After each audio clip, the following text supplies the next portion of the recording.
watching the 5 o'clock news. Well, several new lawsuits paint a messy picture between the NYPD under Mayor Adams. All right, the suits accuse Adams and his top allies in the NYPD of running a department where corruption and retaliation ran rampant. Fox 5's Morgan McKay is live in the newsroom. What we're learning tonight, Morgan? Steve and Natasha, the allegations in these 4 lawsuits are reminders of the tumultuous time in the NYPD last year, which forced a former NYPD Commissioner Edward Caban and others to resign. And it comes just as Mayor Eric Adams is ramping up his re-election campaign. Now, these 4 new lawsuits come from 4 former police chiefs who allege that several of Mayor Adams' close allies in the NYPD encouraged bribes in return for promotions and allege they faced retaliation after they spoke up.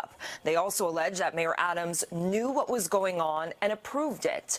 In one lawsuit, former Chief of Detectives James Essig alleges that former Police Commissioner Caban sold promotions for up to $15,000. He also alleges that Caban is currently under federal investigation for selling these discretionary promotions.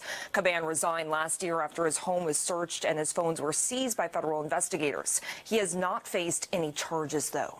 Essig claims that former Police Commissioner Keyshawn Sewell defended him before she resigned, but after she left, Essig alleges that Caban and former Chief of Department Jeffrey Maddrey, acting on behalf of the mayor, told him he would have to take a pay cut or retire. Essig retired.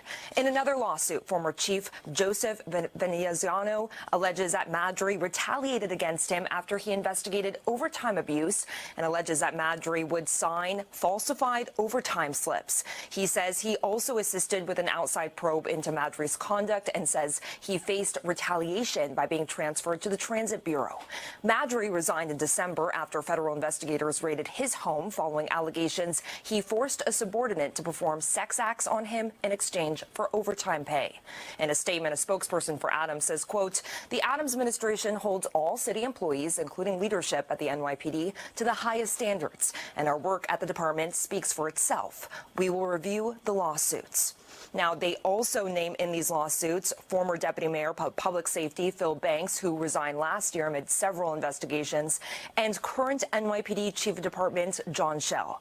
We did reach out for the NYPD for comment, but did not hear back. Steve and Natasha. All right, thanks, Morgan.